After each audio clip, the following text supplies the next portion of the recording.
station to like fill up. It was really cozy morning. It was really cold, and I was just filling up, and I forgot the pistol on the freaking car, and I started driving. Good thing they saw it. If it not, it would it would have been a whole You would have mess. fucking blown up the gas station, bud. The whole thing. Hello to my favorite besties. It's your favorite caffeinated, medicated, and a little bit alcoholated bestie, Nurse John, and welcome back to your favorite podcast. I beg your pardon. Bestie, I miss you so much. Sorry, we're drinking right now. You don't know who my guest is, but I will introduce it very, very soon, you guys. We're drinking a bit because we're celebrating, but before the celebration, Bessie, if you're listening right now, do me a quick favor. Make sure that you download this episode and all other episodes that you have not listened to. Make sure that you follow us and turn on notification on Spotify and Apple Podcasts. Give us a 5-star and share it and tag I beg your pardon on Instagram. Now, Bessie, if you're wondering what kind of scrubs I wear in the hospital when I teach as a nursing clinical instructor, it's Gardemalade, GARDEMALADE. And if you want to get a discount on checkout, you can use my discount code NurseJohnGM, NURSEJOHNGM. There's only one, and again, the only scrubs that I trust that I wear is Gardemalade, GARDEMALADE, and the discount code is NurseJohnGM. All right, Bestie, you guys are probably wondering who is my guest for today. Well, it's one of the P's. I brought to you guys someone from the military. But listen, you guys, again, we have been discovering that all these P's of nursing are actually green flags. Or at least the ones that we have interviewed in the podcast are green flags. They're good guys. Well, presenting to you one of my actually good friends, someone that I went to through school, and one of the people that is close to my heart. What's up, Mr. Yousef? Not much. Yourself? Good. Thank you for coming here. Yeah, thanks for having me. Cheers. Mm-hmm. Cheers. Cheers.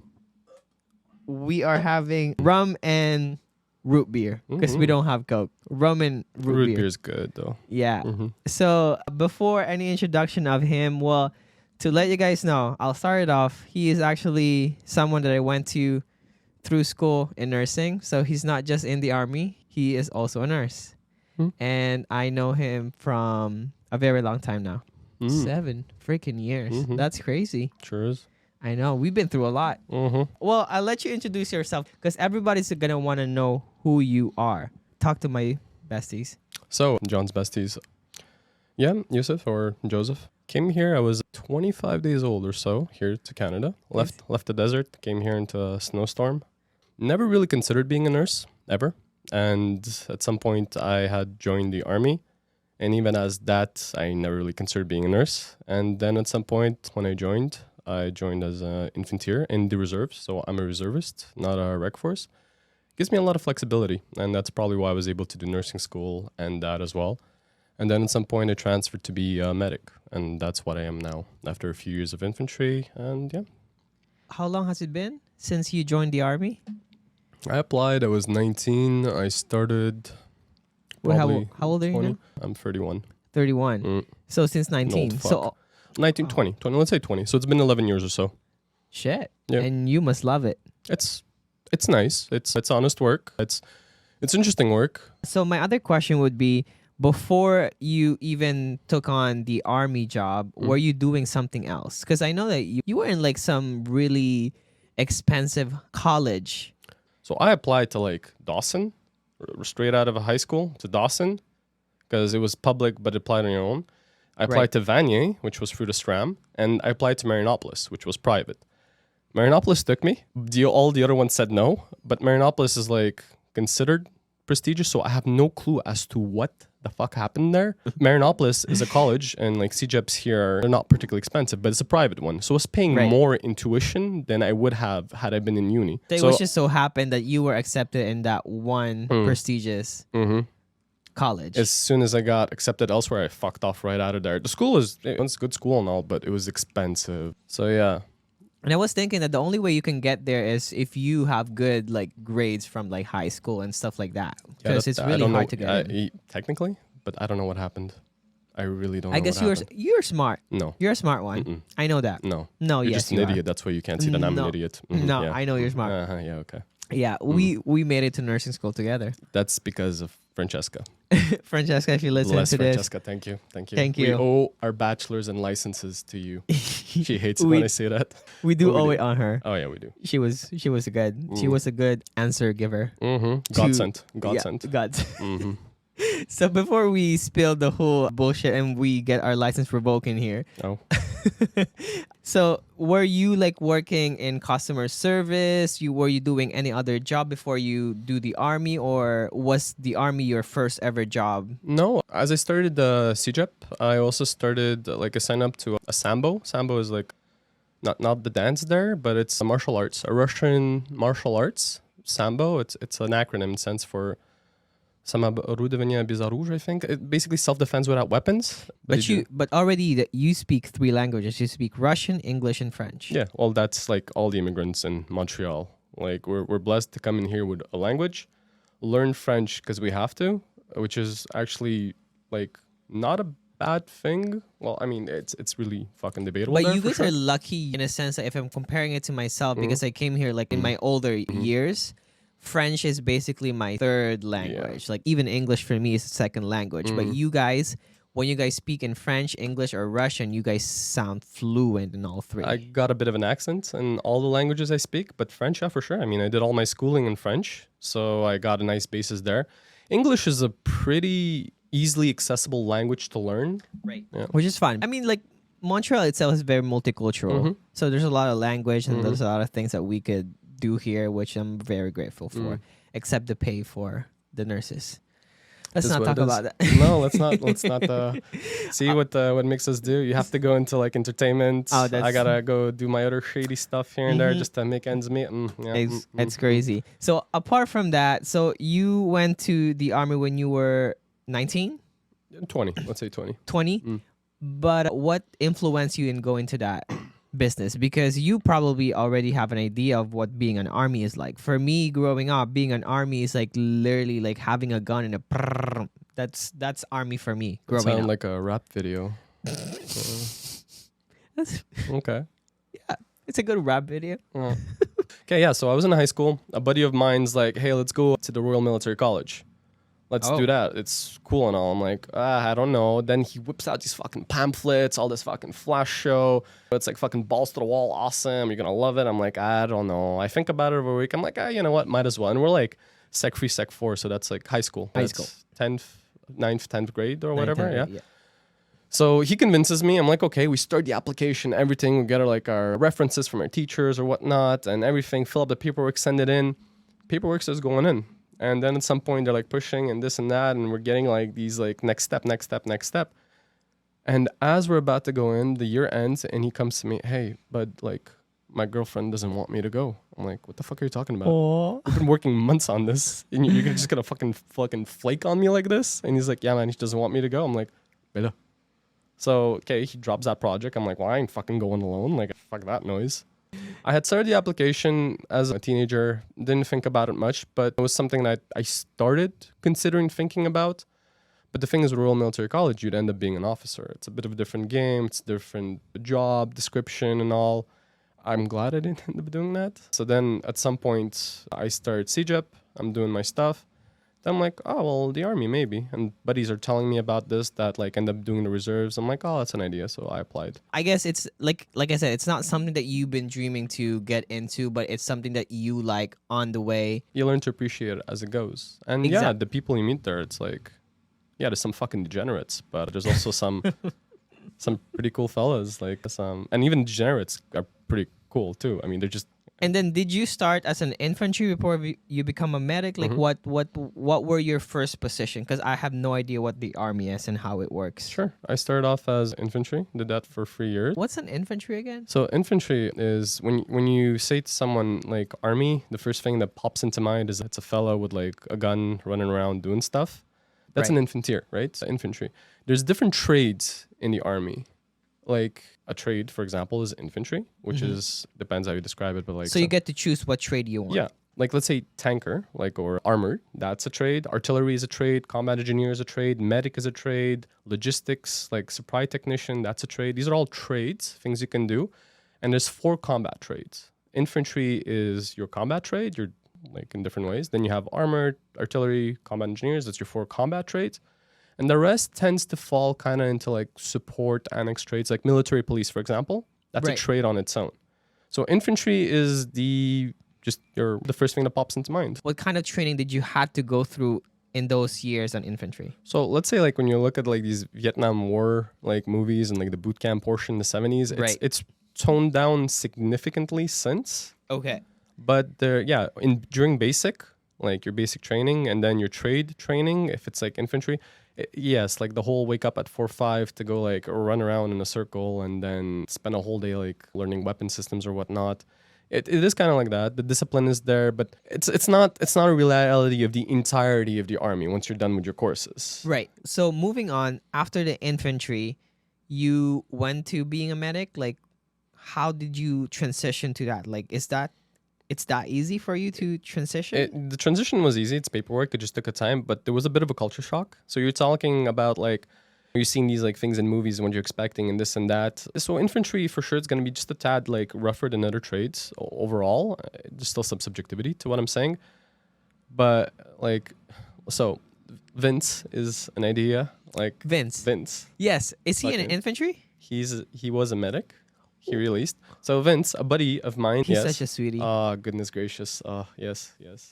I love him. He's such a teddy bear. I love him more. I love him even more. Regardless. So Vince, for example, I was giving his basic training. Like I gave him his first course in the army. Okay. Yeah. So at some point I did my courses and everything. Then I took my courses to give courses. So I'm his staff on his course. He's a medic. I'm infantry.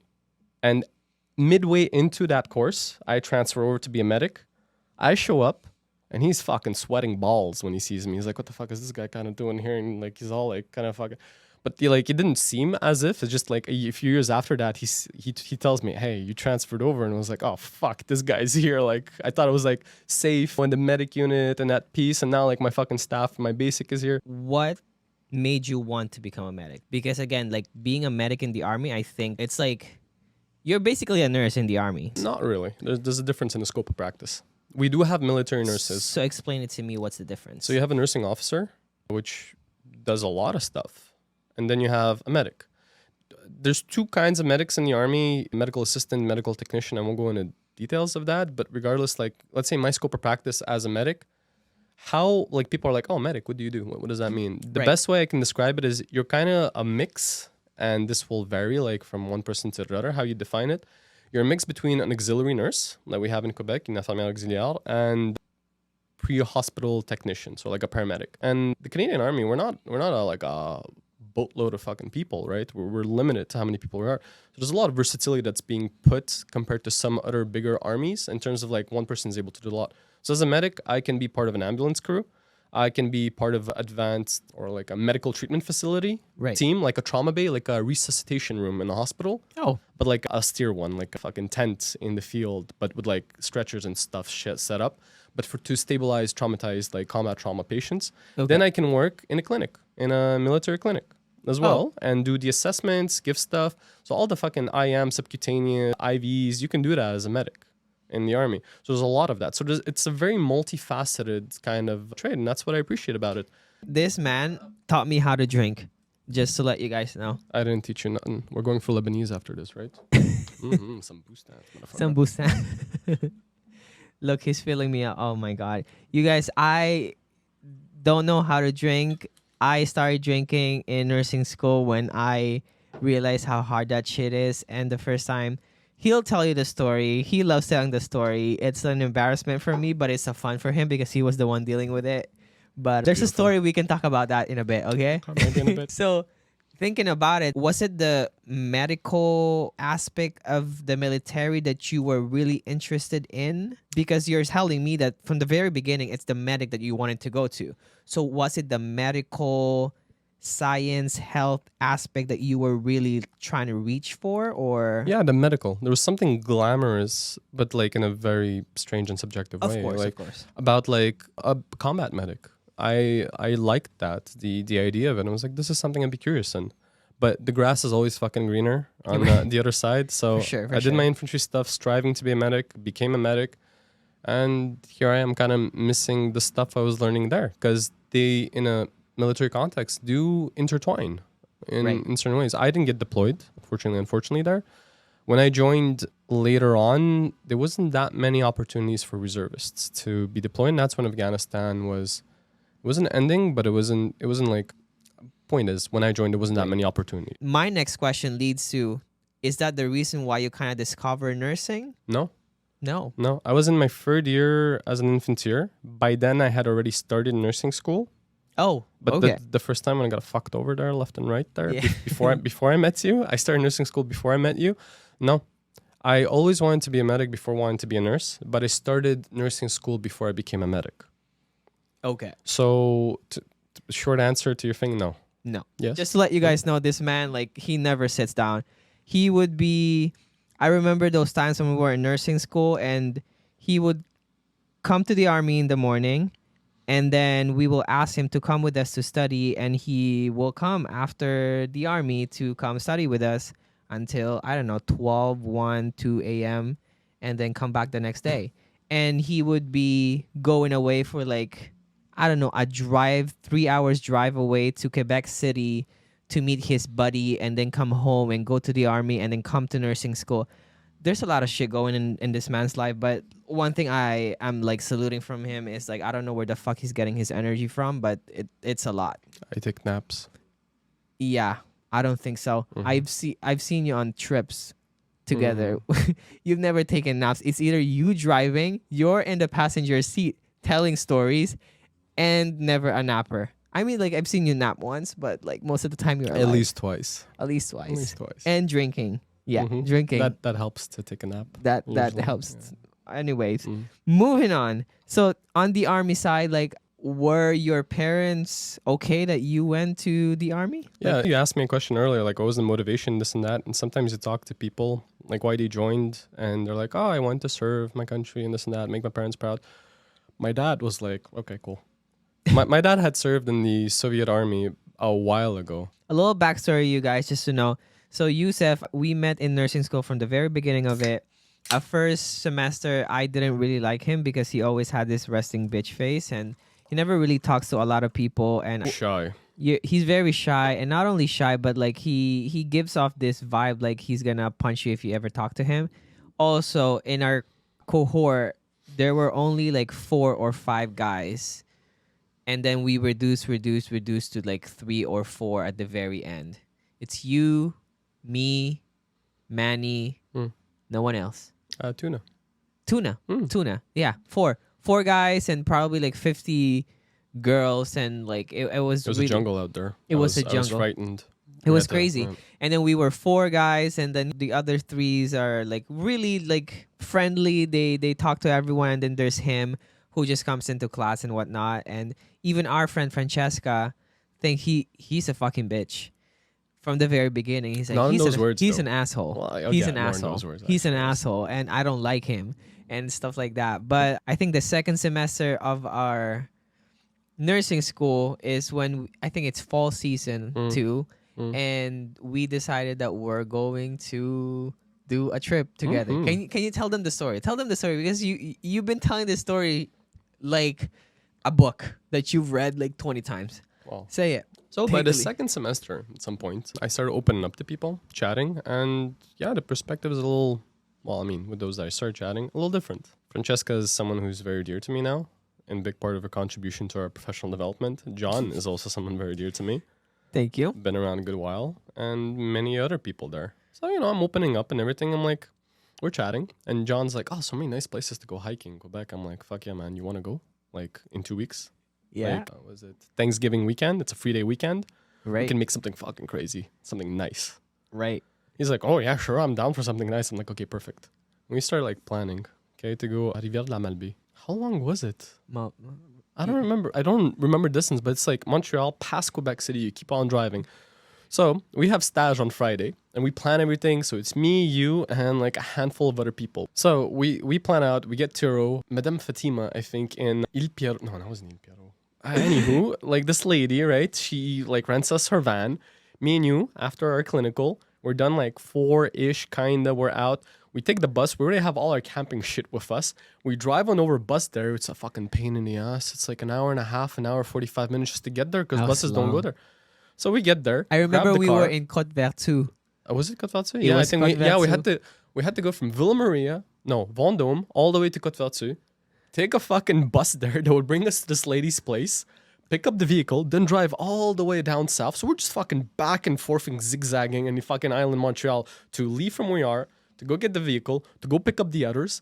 And it was me, you, I believe it was Shafik, Ili, Manny, and Chaz. But anywho, yeah, so it's all of us. So we're 7 people. We get the 7-seater van where all our camping shit for like fucking a few days. Car is packed as fuck. We were driving until, I don't know, I think 1 a.m. in the morning. Yeah, no, exactly. We finished a stage, a clinical at 4.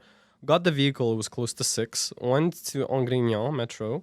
It was like 7-ish, like with the traffic and shit. Yeah. Load up the boys who were meeting us there. Like we get fucking front dibs because we fucking did all the planning in the vehicle. And I this and remember that. it was dark when we left when we- Elise. Oh, house. then yeah, we went to the metro. Then we went to pick up Ely because it was close to the metro. Sun had set, so we're driving. We pass Quebec City. It's like past 10. I think it's like 11 p.m. Some shit like that. We get to like Malbay. It's like 1 a.m., 2 a.m. type shit to our little camping spot. We unload, and me and Jamie were like, okay, let's go. Like military fucking mindset and everything. We roll up our shit, put up a little tarp thing, and we're ready to sleep. We're cooking hot dogs. These fuckers are setting up their tents and everything. We're done eating. I'm like, okay, boys, I think we can get a good solid maybe 4 hours, 4.5 hours of sleep. We're gonna wake up around 6:37 or so. We're gonna pack up. We're gonna go hike. It's gonna be fucking great. Fucking I wake up like fucking toasty, pop up. I'm like, oh, that's nice. It was like what 4, maybe like 6 degrees Celsius. It was nice. It was like crisp. You get out like, ooh. It wasn't 6 a.m. Then we wake up at like Yeah. fucking like 7 or You 8. guys are fucking snoring. I'm like, let's go, boys. Fucking hiking time, burning daylight type shit. We fucking do a quick little breakfast, get in the fucking cramped up fucking van sardine bullshit. Fucking drive on over, get to the place, which was like another like 40, 50 minutes drive. That was long. What a wonderful hike, though. That was Holy good. Fuck, man. Fall hiking in Quebec, like, especially in that area, fucking. It became a tradition that every Thanksgiving we would go out and do something together with the boys. But the thing about Yousef is he knows so many people from the army and from wherever he is because, listen, he was an army at one point and was a bartender and was doing nursing school and was doing this. There's so much thing happening to you. I don't know how you manage it, but you're managing it. But he knows so many people that he introduced me to all of these people. Now I know all these people because of him. And I would never just think that he would have this much friends from like the first time I saw him because I was like, this man is so unfriendly. I'm Just shy. looking at him. I'm shy. You're not shy. I'm very shy. It's the resting bitch face. Yes, it is. But they don't know that. But you have to know that he is a teddy bear. That's why I love him. I mean, he saved me from many drunk late nights. You might want to tell them some of them. Oh, yeah. Well, I mean, if we continue with the story there. He's spilling some stuff. Okay, go on. Yeah. Go on. Well, Shame me, embarrass me. To get to the drunk part. That was the hiking physical part. We do our hike, winters. We come back. And then, first part is wilderness, kind of like hiking. Second part is partying in Quebec City. What a wonderful place, man. Quebec City. My, like, second home type thing. Quebec City is beautiful. The old Quebec City. Oh, yeah. It's just beautiful. If you guys ever in Montreal, you have to visit that because over Montreal, I think that is something that you need to experience just because, I don't know, the city's super calm, but there's a lot of things that you can do in it. But at the same time, it's surrounded too with a lot of like forest, nature stuff. And it's more beautiful when you visit it during fall season when the foliage are like yellow, orangey red. It's so beautiful. But yeah, so we were in Quebec City. Do you want me to go over the part like before we get to Quebec City and you almost like choke on your tent and we have to do our homework at McDick's? Okay, go on. Fuck, man. We finish our hike. We're fucking drive on back. And before we get to Quebec City, so this was Friday, we did a drive. Saturday, we did a hike. So now we're Saturday night. That's right. We have homework due in like a day. We do. Yes. And we stop at Tim Hortons. Tim Along the Hortons, way, on our way down closer to Quebec City, we have no campsite planned. We don't know where we're staying, but we have homework due. That's So we right. get to Timmy's. We're like, you guys have outlets? We need internet and shit. 6 hour, no outlets. We're like, no outlets. Okay, fuck. We go to the next Timmy's, no outlets. And these Timmy's, it's not like in like Montreal where you do like 7 minutes and by car you're in Timmy's. Right. We have to drive fucking 20 minutes before the next Timmy's because it's like these little villages. At some point we stop in McDick's. They're like, yeah, we got outlets. Perfect. We sit down. Me, you, man of hell, we're just fucking typing when you're doing a fucking We're homework. typing because we had a clinical reflection that we have to submit like 11:59 on a Saturday, and it was almost midnight. Well, that also gave me some time to actually figure out where we're going to stay that night. So we managed to book a camping site that wasn't too far away from Quebec City. Right. We get there. Out of nowhere too. Out of What the nowhere. fuck was that? Yeah, we got lucky, but it was fucking sexy there. It was nice. Holy fuck, the little lake there, the So we little don't- mist, the mountains. Right. We don't glamp, you guys. So we stayed in there and we all just put our tent. It was It was raining though. it was raining a lot. How the fuck did we start a fire? I have no idea. But we oh did. no, it didn't rain on the first hour or two. It did, then it stopped and then started again, I think. Exactly. That pizza dough? That's Smoked? smoked Charred. pizza. A little charred. We had like a barbecue. We had like a barbecue metal made for barbecue, but we made it Yeah, with rocks. With Some rocks. ghetto ass fucking contraption, flip the pizza around type thing. and we just put like a frozen pizza on it, Mm. and he keeps turning it and turning it until it got cooked. It was a little burned, but it was good. That was one of the best pizzas I ever had. The best pizza we've ever Uh-huh. had. It was midnight too or something. Yeah, it was late. It was So- fucking late. Yeah, and Yeah. like the cross that we had to walk to get back to the campsite is like tall fucking grasses with some lake ponds or whatever. Yeah, it the was fuck swampy. was it. It was fucking Basically, swampy this place shit. wasn't really a campground. It was like a chalet cottage thing where you can rent rooms. It was like a bed and breakfast in the woods. But if you wanted, there was like this lot in the back with less trees, and they called it camping. We're like, yeah, we'll take it. I was like, oh, there's a fire spot over there if you want. There's wood. So we did, and we did our shit. Oh, So we're fucking wobbling on back after like our feast. So me and Jamie put a little tarp up, just one for the two of us. BB bags, get under. We're all nice and cozy, all snug, and I'm lying there, sleeping. John puts up a tent, a 4-man tent. So I believe it was you, Manny, Shaq, and Chaz. I got that tent from the Philippines. for the Philippines. Right? From the Philippines. I Yeah. brought it back home here. Oh yeah, I can tell there was something a little bit off about that tent. Cause what, like a few hours in, I wake up and I hear this weird. It sounded like snoring, and like a plastic flap, like of like just fuck is fucking that? slapping around. I'm like, what the fuck is it? I turn around, it's dark. I see this little light on the floor, and it's where your tent should be. And I hear, John, wake the fuck up. You're swallowing the tent. So the tent had collapsed on you guys. Because of the water thing. Yes, the water accumulated and the weight collapsed it on you. So it's there on you, on your fucking face apparently. And Chaz, or was it Shaq? It's Shaq. Shaq trying to wake you up because you were fucking inhaling the tent. Oh my god, it You was were burned it- the fuck out. You didn't even wake up to that. I almost died. I would have been long ass dead. I'm pretty sure the asphyxiation would have woke you up. Woke you up or turned you on, one or the others. I can't tell which, but like Both. Yeah. Both. Point is, you would have been awaked and aroused at some point. But That's yeah. it. That's it. It was fucking crazy. Mm. I mean, it was so wet Crazy. too. It was fucking drenching. It was a wet night. It for was. us. But I turn around. I'm there like, do I go help? So there's Shaq.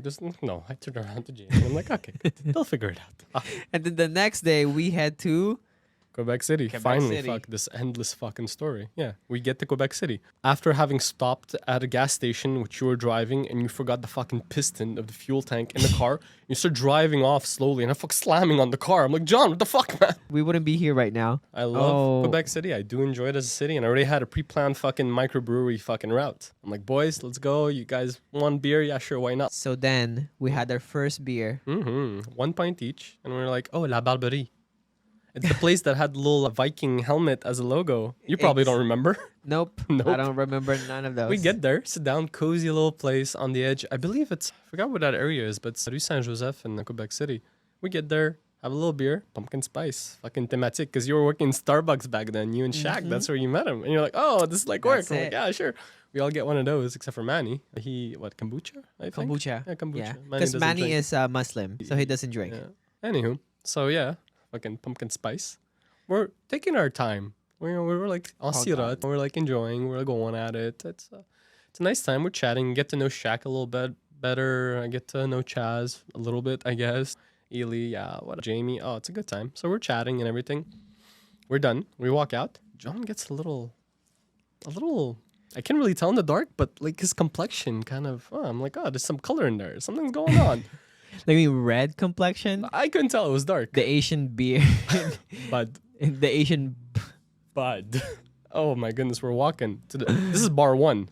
We're walking to bar 2. Nuktem, the cat themed microbrewery. Oh, Noctem. Yeah, across the street from that British pub or the Irish pub in Saint Joseph, close to Saint Joseph. We passed by a nice little church. Do like them churches there. We're walking, and you're like vibey. You're like fucking litty. I'm like, oh yeah, let's go. Fucking sweet dreams, eh? Sweet dreams are made of thee. You fucking grab on over. You're and fucking singing. I was like, John's in a party mood. Yeah, let's go, bud. That's drunk for me, baby. Yeah, it was fucking That's fun. drunk. I didn't know. I didn't really know. We get to bar. We get to the second bar, man. Oh my god. Sit down. We start talking between us. The lady comes over. Hey, in French. Good evening, boys. Like, oh, what's it gonna be? This and that. And we're like, oh, good evening. And and we're like, I think I'll grab this and that. John, a little cross-eyed all of a sudden. boys. Where the fuck are your manners? Bonsoir, mademoiselle. Comment allez-vous? And she looks at him. Is like, I'm going good. What would you like? And he just starts ordering all fuckity. Orders the beer. We all order beer. Okay, lady fucks off. So as she's preparing her stuff and everything, you're like, I'm gonna head to the bathroom. You get up, you go. And then we're sitting here talking, and Shaq's like, he looked a little, you wanna go check on him? I'm like, why? It's like, well, maybe he's a little intoxicated. I'm like, he's had 1 pint like 20 minutes ago, and we walked. Like, I think he'll be good. He's like, you sure? I'm like, okay, you know what? But I'll entertain that. Sure, let's go. Why not? Get up, go on downstairs, walk on over, open the bathroom. I'm like, oh, anybody? I see the stall, the bathroom stall, right? Feet underneath, pointing towards the toilet. I'm like, that's okay. I guess he's not taking a shit. Must be like taking a leak or whatnot. I'm like, John, you good? And you go, yeah. Puking. Fucking the sound of puking. I'm like, holy fuck. That was bad. That was the first time I've ever had beer. Really? Right. I'm not gonna lie. I've tasted beer like a little like a teaspoon on it, but not that much. I think I was like, what I am surrounded by this strong people capable of drinking. So I was like, you know what? Hairy brown fellas. Hairy brown people. That Moldovan guy looks like he knows how to drink. Going back to the whole military shit right now. Okay, so yes. I with the military shit, yeah. need you to answer a few hot seat questions coming in from people from social media. What is it like in a day-to-day as a military? Well, like first of all, like I mentioned, I'm reservist, so it's very different from what. How is it like as a reserve? It depends. It's nice as a medic, especially as a medic. Sometimes you teach. A lot of times you get taught, you learn, like as in courses. Where I'm at right now, after a little while, a lot of admin, as in like pushing up emails for people below you to people above you. Some degree of project management. Oh, you know what? Sorry, guys, to crack this up to you, but this beautiful man is married to one of the most beautiful, most patient, most loving, most wonderful women I've ever met. Gorgeous. And I was just in your wedding. You sure were. I love you. A little litty, didn't you? I got a little litty there too. It was your wedding, so I was happy. So next question, what's the craziest thing you've seen in the force? Like during a build-up exercise, right? Which is like I've never been deployed, but this is like the exercise they do before they deploy fellas. There's this dude that there was a rollover accident and the fella got like half his head decapitated basically by going in the hatch a little like too not quick enough kind of because it was rolling over so fast and he got so much of his body out. And that was for sure marking to some extent, but I think it was marking because it was a non-deployed context, like a training exercise to prepare you to be able to be adequately ready for the kind combat, but like, and that's kind of a big shame. Like you lose your life on a training exercise. It's hefty, and like it could have happened to many people there. Like the vehicles are very top heavy. That's unfortunate. Yeah.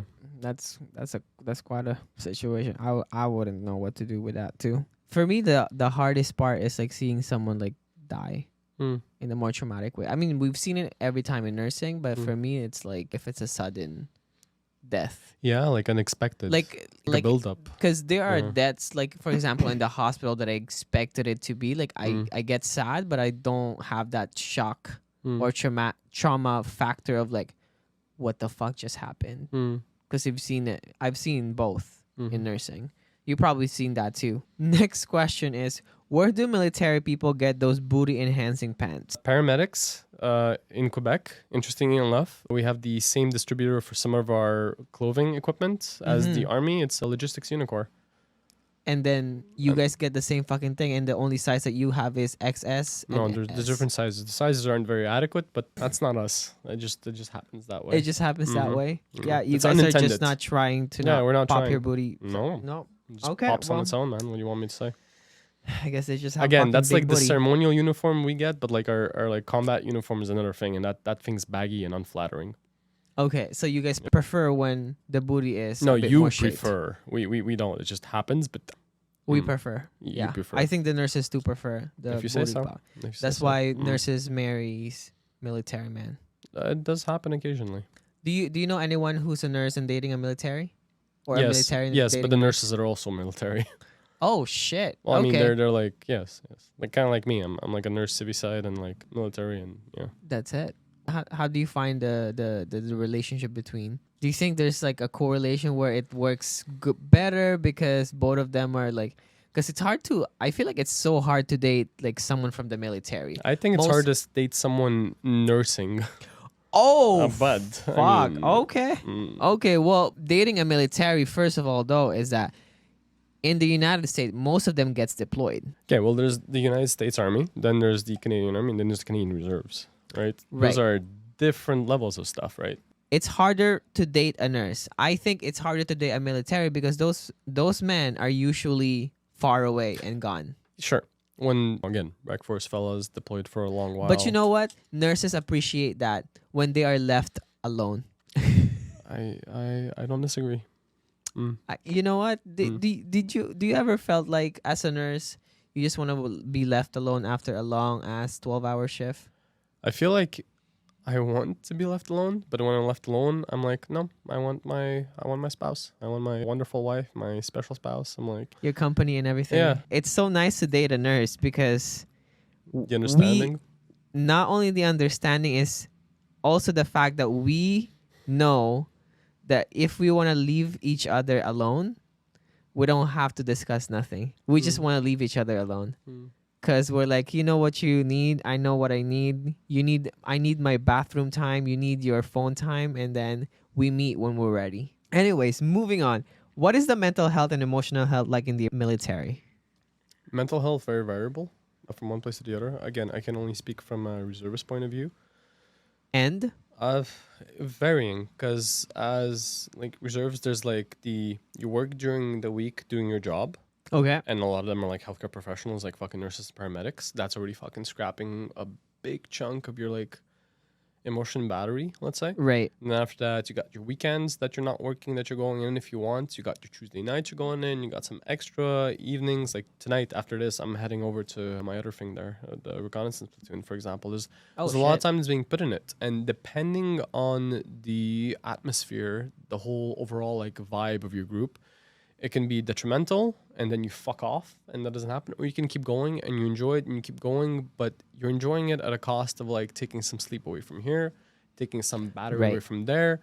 Okay, moving on to the next one. Please do. Will you ever date someone from the military? No, thank you. Why not? That's just my personal thing. I got loads of buddies that do, and I got loads of buddies And what's in the military. What's the con of it? The con, it's having a certain degree of almost independence and comfort being away from home. Okay. You see, like you're like, okay, I might leave, I might be deployed, and I'm not getting deployed, but I'm fucking off up north. It's not a deployment, but I'm gone for fucking weeks to months at a time. I'm comfortable with that, which is a con for me. It's a pro for me because I'm comfortable with it, but it's a con for those waiting behind. It's always easiest being the one leaving. It's harder to be the one staying back. You know? And waiting. Yeah, so that's kind of why it's almost hypocritical because I'm comfy cozy fucking off because it's for work. But what if you're dating someone from the military? Exactly. Now they're leaving and I'm like, oh, they're gone. The house is a little more empty. It's more quiet. It's more lonesome. Like when my spouse isn't around and I'm working from home during the day, I fucking miss her. I'm like, oh, it's a little quieter at home. It's a little. It's not that chaotic as it should. Sure. So I can't imagine how she must be. Well, what she must be going through when I'm not around. Yeah. So that's a con. Also, You don't know what I go through when you're not around, and Yeah. you have to go up, mm, and you have to tell us you cannot bring us to things and places. I'd be down to fucking take her up north with me. She's like, no, excuses and Oh work my and God, this you and brought that." her to the base camp at one point. That's what proved that the relationship was working, is because she fucking We went don't, with you. We don't talk about her identity. What was it? It's not identity Crisis. Identity I crisis. So Jenny went to the on the base with Yousef because I guess she loved the man so much, and I cannot blame her. She had to study for a CPA exam. She needed a quiet environment. It was like no quieter place than a base during the day. She went through that. And I think that's when we finally was like, yeah, Yeah. this was true love. Oh yeah, for sure. I have no doubt about it. This was true love. She's down for everything. She's yeah, sure. Next question. Have you ever wore your uniform during sex? If so, was it for foreplay? So when you say for foreplay, like it ended at foreplay? Well, you could have like, I'm not a fan of that. I'll be honest with you. I'm really not a fan of that. It's kind of cringy for me. okay. You know, it's like. Would you ever wear your uniform? Well, have you ever worn your fucking nursing scrubs for foreplay? With C diff? Yeah. Oh wow. No, I'm kidding. Wait. It's kind of the same vibe. It's like, I'm not gonna lie. Cause you know how like in freaking porn and everything they would wear sexy nurse, sexy policeman, sexy military. So like it's a question that people ask now because they want to know if you actually do that. Would you ever do that? Because there's a sexy factor in being a military. Would you ever wear your uniform? Not anymore. It's a turn off for me.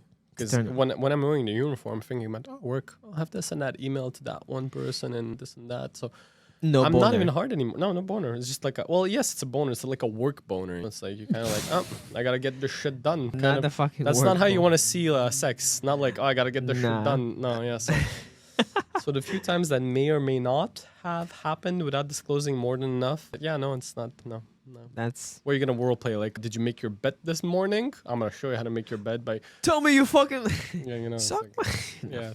Would you recommend anyone to join the military based on your experience? If so, what makes you say that? I would indeed. As a medic, if you're a healthcare practitioner, especially in school studying, it's a good source of income.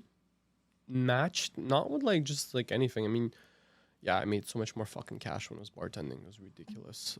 But bartending, other than the the social aspect of like, there's a social aspect to being a healthcare professional. That is communicate to people. Bartending developed that for sure. Like, yeah. Three things that fucking developed my ability to be a little bit less shy around strangers and work. Fucking nursing, traveling, and Tinder, right?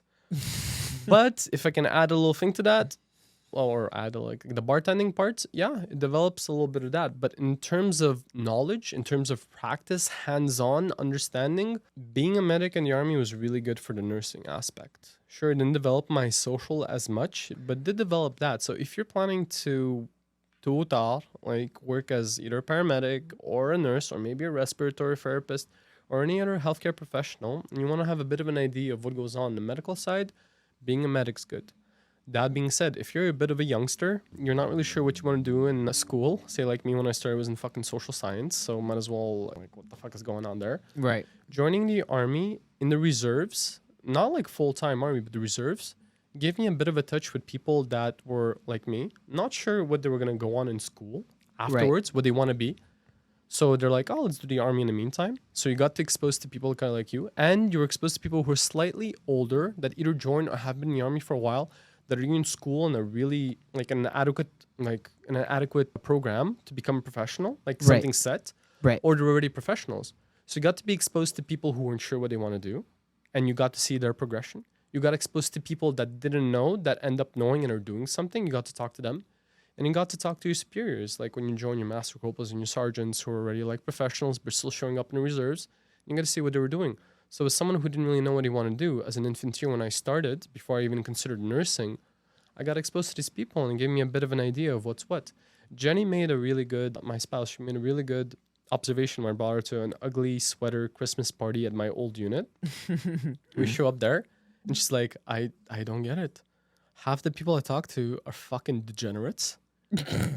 The other half have that same vibe, expression, mannerisms, but they're professionals. They have so much to talk about. They're educated. They got bachelors and this and that. And it's a very interesting dichotomy of people. And you're really exposed to a lot. Oh, absolutely. So that's what's cool about it. So I would recommend it. Some countries have mandatory like military service when you're 18. They do it for 2 years. Germany, for example, I don't know what the German model is anymore. But back when I joined, I looked it up out of curiosity. German model, and I may be off. I may be really off. Don't quote me on this, but it was 9 months either community service or military service, but 9 months military service without requirement of deployment. So you got to be exposed to this entourage, this different lifestyle, the different set of disciplines, a uniform, and this and that. Got you to see something that was a little bit different. So exposure. From what you see, Yeah. So some countries have that, right? Where you have to go into the army. So I don't think the reserves is a bad way off. You get to like see a little bit. And I mean, experience-wise, like you said, if you don't know what you're doing in life yet and you wanted to experience something like, I guess, growth from learning from someone who's like older than you. mentorship, right? Same age as you, younger than you. I think older maybe, and they went through stuff. Exactly. So I guess the army is it. Like I've thought of it myself, like going to the army. I could see you, yeah. I've doing probably same thing as medic. Again, I'm never into like anything brutal or anything like holding guns or anything like that. For me, it's more of like I wanted to explore and help and see what it is there. But I never got into it just because like nursing was then. I was like, this is what really is what I wanted to do. Well, you've been at my wedding too. Yeah, I've been at your wedding. Yeah. You've seen my old high school friends. Yeah. You've seen my nursing friends. You saw my army friends. Exactly. And I feel like it brought you a lot of like, I think that's the reason why you are the way you are. Is because you've met all of these people for sure. It contributed. all throughout your walks of life. Well, lastly, if you wanted to say something to the people listening right now who's in the military or wants to go into the military, what would you tell them? Who are in the military? There's not much to say. I mean, good luck.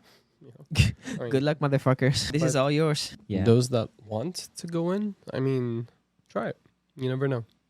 You never know. It might be something adequate, something good. Again, like boundaries. Some military contexts make it a little bit harder when it comes to boundaries and this and that, but you never know. Try something that you'd never done before. I think that's it too. And many a times, it's what you make of it. It is what you make of it. It is what you tolerate. It is what you're aiming for. It is if you have a bit of a goal in mind when you go and you do it.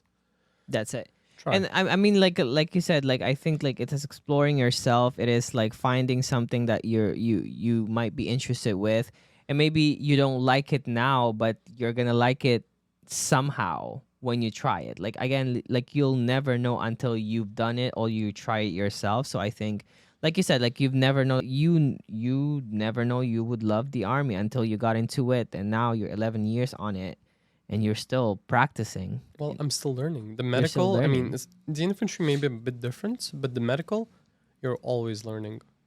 You're always learning. That's wonderful. Of the reserves as a medic has offered me, I keep on learning and keep on adding, and things keep changing. It's worth it. As a medic, as a civilian healthcare practitioner, if you want something a little bit extra and you got fucking weekends to burn away, definitely apply. And if you're in Montreal, you might be able to work with him. Buddy, like all metropolitan areas in fucking Canada, like Montreal, Sherbrooke, Quebec, Toronto, Ottawa, Calgary, Edmonton, BC, like in there's a lot. Victoria and Vancouver. There's loads of places you can try out. So just to see what's what, and you never know. It might be something that might lead to something a little bit more, especially as a student. As a student, I highly recommend it.